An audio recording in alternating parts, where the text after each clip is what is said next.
When local growers put great food on Tennessee tables, that's living green.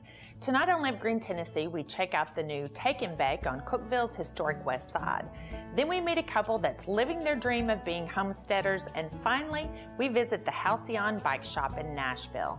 All this and more coming up next on Live Green Tennessee. This program is brought to you in part by... Behind every Pick Tennessee Products logo is a Tennessee farmer who brings you fresh, local food grown with the kind of pride that gets handed down through generations. From now through fall, you can find Tennessee fruits and vegetables on farms and at farmers markets near you. Find your Tennessee farmers at picktnproducts.org. What makes our state unique? Find out on the new Tennessee Channel, a statewide initiative by your public television stations. Each program is created in Tennessee, about Tennessee, and broadcast in Tennessee.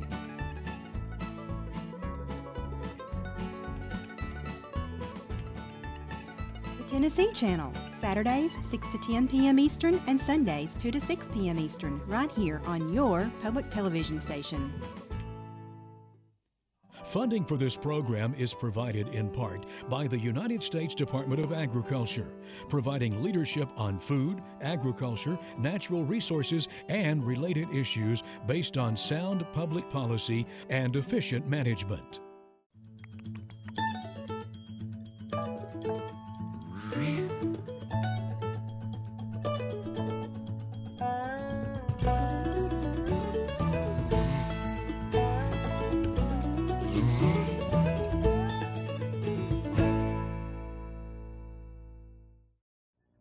Hello, I'm Melinda Kiefer, and I'm proud to bring you stories from across our great state on Live Green Tennessee. We make it, you take it, heat it, and eat it is the slogan of the Blue Rooster Canteen that makes fresh food from scratch to go. The owner, Meg Heinrich, gets her produce fresh from the Cookeville Farmers Market every morning, and WCTE's Desiree Duncan was able to tag along with her to see how the Blue Rooster creates their take and bakes.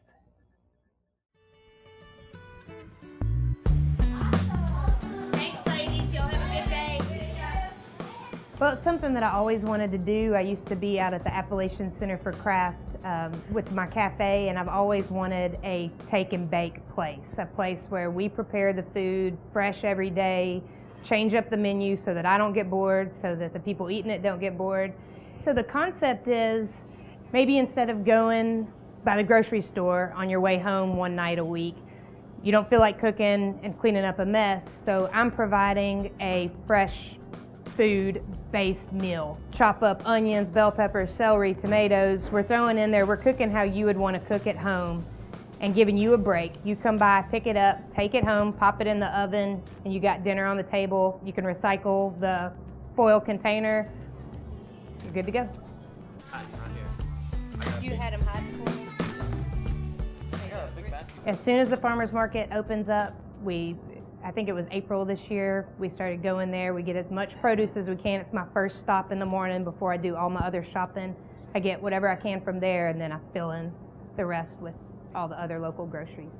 Buying our produce from the farmer's market, we know where it's coming from. I can talk to those guys. They tell me there's no pesticides on it. It's all organic. I can pick out the basket that I want. You know, I have a lot of customers that come in and they want to know where their food is coming from, and it's nice to be able to tell them, I got this down at the farmer's market. You know, it's probably grown within 10 miles of here. It's nice to be able to go and pick out a Burkus cucumber instead of, you know, the regular standard cucumber you get at the grocery store. Today I didn't know what my side items were going to be, and when I got to the farmer's market and saw probably 20 different varieties of tomatoes, I knew that I wanted to make salsas and that I wanted to make ratatouille because the zucchini was also in abundance and the squash was as well. So when I walk in there and see all these different types of tomatoes, it dictates what I'm going to make that day. You know, I don't necessarily have a set plan. So when I go in there and I see okra, I'm like, let's do some heirloom tomato, okra, and bacon saute. So when you walk into the farmer's market, you never know what you're going to get. It's different. Each vendor has something different every day. And it's nice just to capitalize on whatever they've got for the day and make that be our highlight.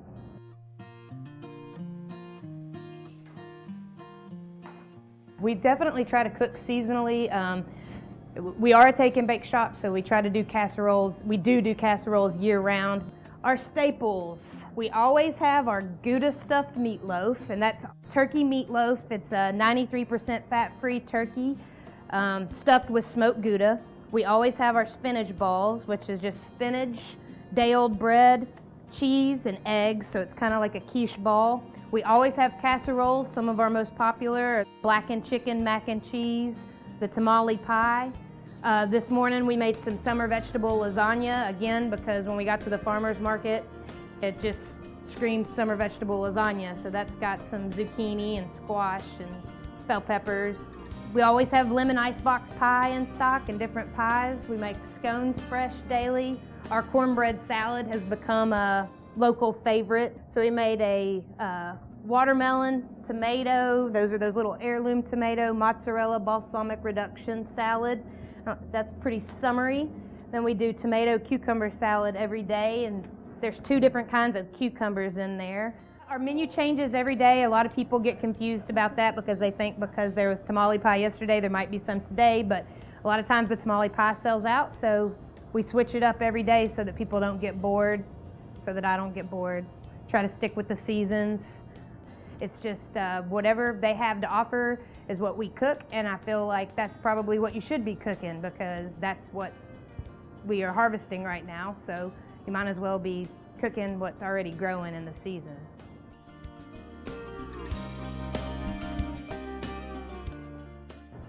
So this is our freezer, and what we don't sell for the day today we'll move to the freezer tonight.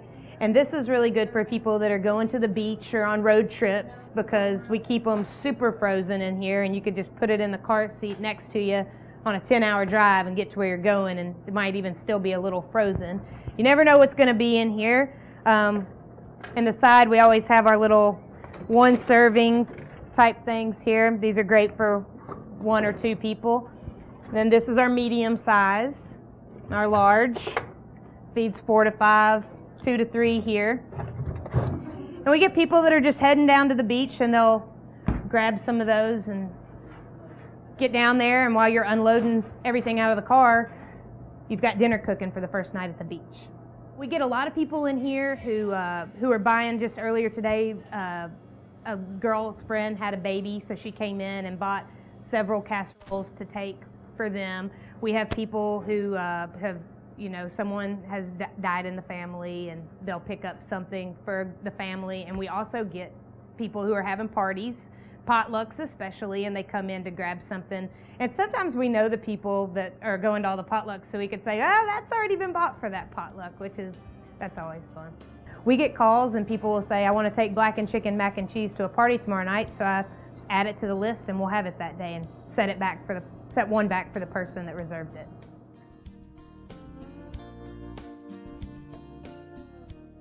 Mosey on Dog Food is something I created when I got my German wire-haired pointer a year ago.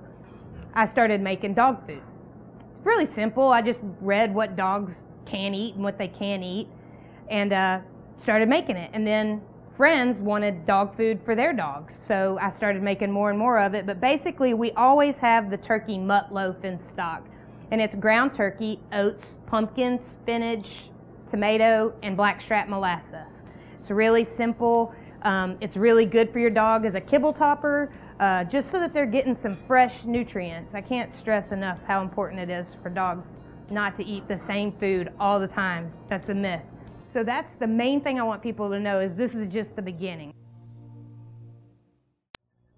Holdup Farm is situated on 10 acres in Sunbright, Tennessee. In 2007, Robert Olive moved from Atlanta to the property to begin his dream of becoming a homesteader. Robert and his wife Rachel raise goats, grow crops, and take pride in living off the land. Currently, Holdup Farm produces a surplus of products like raw goat milk and have many loyal customers who appreciate their products. For the most part, the Olives live off the grid and are no strangers to hard work as a way of life in Morgan County.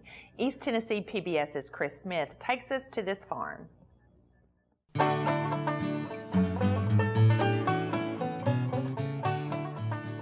I spent my 20s traveling and mostly living in different wilderness areas, working on wilderness skills, using edible plants. Our goal from the beginning was to be self-sufficient and to be a working farm and have a customer base and that pay the bills. We have a dairy goat herd, and we do premium raw goat milk. It's grass-fed. We use fodder. It's mostly a forage-based diet. Right now we've got about 9 does. 3 are going to go into production next year. Milking is actually pretty simple. You start at the top and you close it off, close up right where the teat meets the udder, and then you squeeze 1 finger at a time and then strip them out, which is just you run your finger and thumb straight down the teat to get the last drops of the milk out. And then you'll again sanitize the teats with a teat dip to make sure that no bacteria is getting in. After you're done milking, the orifice actually stays open for anywhere from 15 to 30 minutes. You know, what we do here is we only sell surplus. We use the raw, we're the biggest consumers of our raw dairy products. My wife and I will drink a gallon of the milk a day. We love it, it's great for us. So if we can't find the customer base or something falls through, we're the main consumers. It's not a problem. Well, all the stuff that we produce here is organically grown. Grow a lot of beets, chard at this time of year. Beans and potatoes, peas, cabbage, collard greens, Brussels sprouts, carrots. Just about any garden vegetable, you name it, it's in my garden. Really, the home provides your needs. It's not simply a place for you to sleep and cook your meals, but it actually provides for you. I mean, that's really what homesteading is. And it can be done, it can be done in the city and it can be done on a huge ranch, but it's just, your home environment is providing for you. Fodder is grain that's grown hydroponically up into a grass. Usually it's fed at an intermediate stage where it's just starting to get green tips. But poultry, they'll eat it anywhere from sprouted all the way up to a tall grass. They'll just make the best of it. There'll be a little bit of waste. Ducks tend to do better with it. But you essentially can feed all of your livestock with fodder. We started collecting rainwater in a pretty simple way. Basically, my wife putting pots out under the dripping roof because our well water is not drinkable. It's very high in iron, it has some sulfur, so we can't use it. It is the only water that we use here for animals, for our consumption. It's used for everything. Our drinking water, we basically take the rainwater that is pumped into the house through a paper filter, and then we put it in a homemade charcoal filter. We've taken one of those coffee filters and retrofitted it with some activated charcoal inside, and this is how we get our drinking water. So we use it for everything. Even though we're on the grid here, we're always looking for off-grid solutions so that if the grid fails, we have backups. And that is why we have the wood stove. We're not dependent on electricity for heat or for cooling. If the electricity goes, we can still get water. We don't have to worry about the well and the pump. And we basically are getting an almost unlimited amount of water right now for our needs. We have 2 types of gray water here.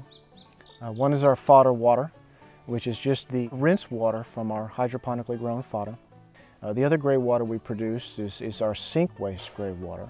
And that right now we're using to fertigate all of our pastures, which is very simple. We just have gray water tanks and pump it out, and there it is, and just every time we pump, move the hose. If we weren't trying to make it as a farm and do the commercial products, we could do without the electricity. When we first came up here, we had just an extension cord, one. And I think we had 1 extension cord for the kids, and whatever you needed to use, you just plugged into that. And we made it fine. We do a special type of composting called thermophilic composting.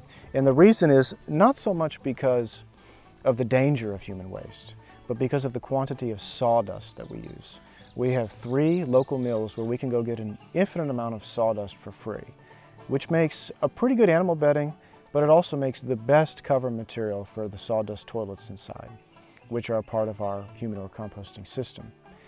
And to break down that sawdust, you need 2 things, a lot of moisture and very high heat. So there's a special way that we compost. We don't turn it, it's about how we put it in. Each one of these bins is filled in 60 days.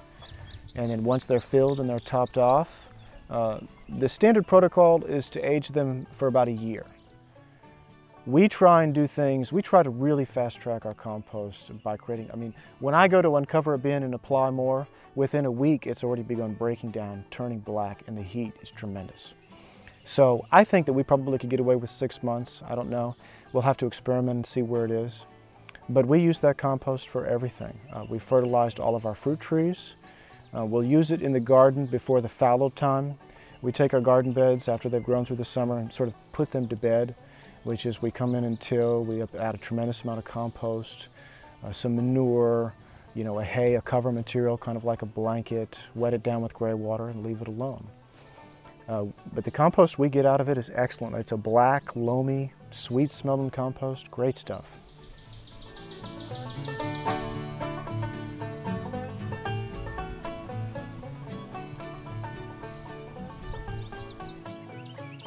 Living green for us means living simply, living close to the land, having a beneficial impact rather than a negative impact on the land. And this is a lifestyle that we've chosen mostly for health and self-sufficiency and independence, which is very American. You know, we're not dependent on running to the store for everything that we need. We can always figure something out. We can rig it, you know, we can reinvent it, we can repurpose it, but the key is using what's right in front of us and making the most of it. And for us, it's, you know, it's definitely been a learning curve. You know, you're scaling back your dependence on society and all of its goods, and you're increasing independence on what you can produce. But it's a good feeling, and it's very satisfying, and hopefully one day we'll be 100% independent, and that's our goal here.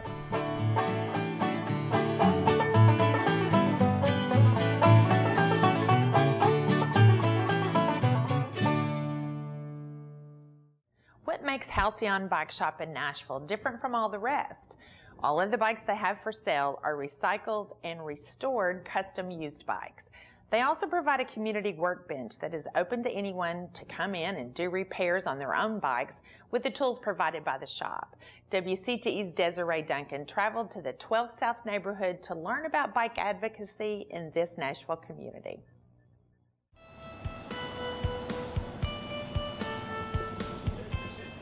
We are primarily a used bicycle shop. There's no other used bike shop in Nashville.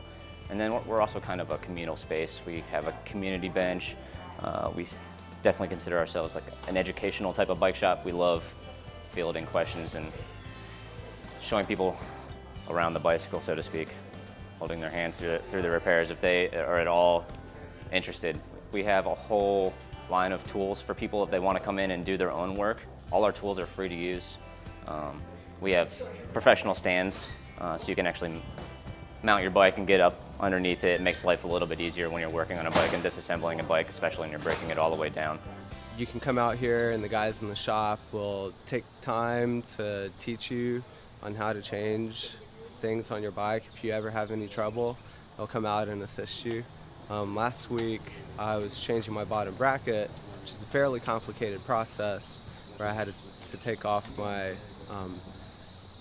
the bracket and the bottom of the bicycle, and I was stuck probably 3 or 4 times, and the guys in the shop came out, they helped me, they kind of taught me through the process, and the skills that I'm learning at Halcyon are going to help me become a lifelong lover of riding bikes and fixing them and making them part of the hobby. Yeah, community bench is great because as you may or may not know, there's a lot of specialty bike tools you need to work on your bike, and you know, being an avid cyclist, I prefer working on my bike myself as opposed to taking it to a bike shop. So this just allows me the opportunity to come out here and work on my own bike without having to pay somebody else to fix it, and also spend the money on the specialty tools that I can't afford or just can't have, or because I only use them like one time. So it's definitely great to help the community out and just promote cycling in that kind of sense as well. So I just think it's kind of remarkable how they they lock it up when they're closed, but it's just crazy that they have it out like this, and I can just come back anytime, don't even have to talk to anyone. And it's just, if I need a quick fix, you don't feel guilty relying on them to do work for you. And I mean, it's just, I don't know, I guess it says something about this place where they're not out to make money. They're like what a bike shop should be, which is putting the riders first.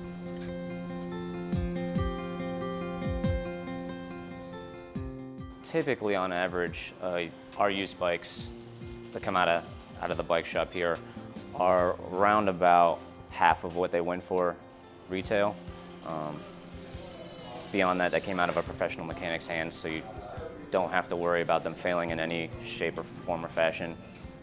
We all the way overhaul our bicycles and put a year's service warranty on them just to do away with any seed of doubt one might have when purchasing a used machine. We really stand behind our bikes and quite economical at the same time. For one thing, it sends a message that we can keep reusing and recycling things, and also a lot of these bikes that are, you know, older bikes that were Japanese made or made in France or in the UK or in Chicago if it's an old Schwinn. These bikes were really well made, and they kind of remind us of a time when we made really good stuff. I think it's unique in the manner of you can come to the shop and not really even have to ask if you know what you want, and search through like the file cabinets on the sales floor and get used parts. You don't have to spend $20 on a new derailleur or $40 on a rear derailleur, anything like that. Everything is gently loved, but you can get it for a really, really good value. Andrew and his team, they have a great design sense, and that informs the way that they refurbish the bikes. And so it's very inspiring to come in and see a bike that's an old bike, but the way that they've matched the colors of the grips and the seat, and even things down to the cable housings they'll do, or even cork grips that they might shellac to waterproof them. So it's the details, the design details that make these bikes beautiful again. So I think one of the major voids that we fill, just in terms of someone looking to get into cycling or looking for something like a non-pretentious atmosphere, where they can talk about something that maybe they're not that comfortable with, this is a great place to do that. We try to provide a bike where people can enter cycling at a very low price point and still, still purchase something that's quality, still purchase something they can trust in.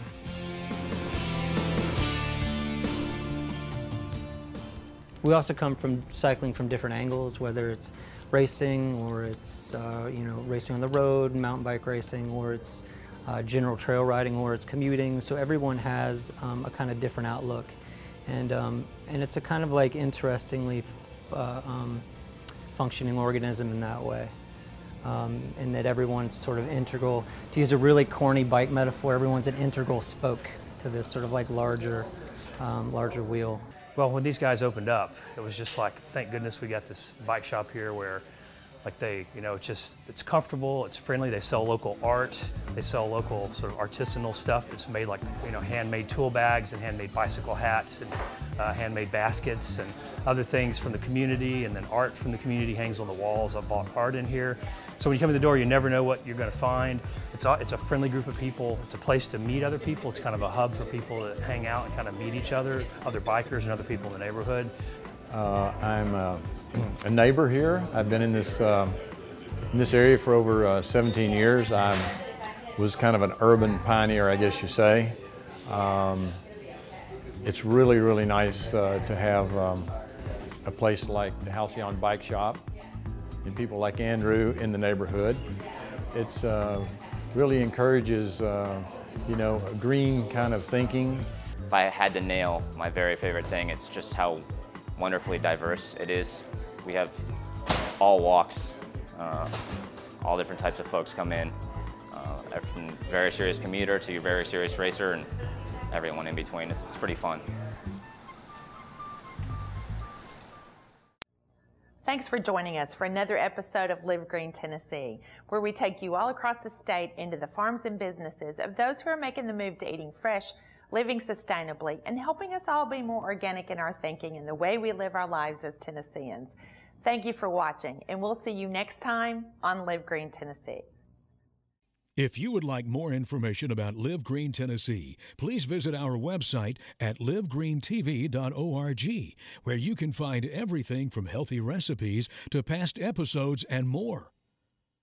This program is brought to you in part by... Behind every Pick Tennessee Products logo is a Tennessee farmer who brings you fresh, local food grown with the kind of pride that gets handed down through generations. From now through fall, you can find Tennessee fruits and vegetables on farms and at farmers markets near you.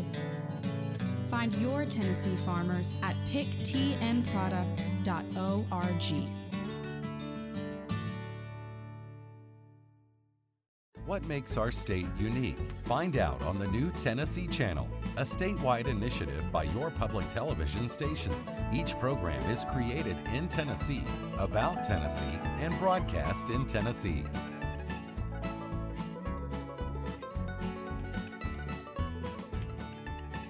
The Tennessee Channel, Saturdays 6 to 10 p.m. Eastern and Sundays 2 to 6 p.m. Eastern, right here on your public television station. Funding for this program is provided in part by the United States Department of Agriculture, providing leadership on food, agriculture, natural resources, and related issues based on sound public policy and efficient management.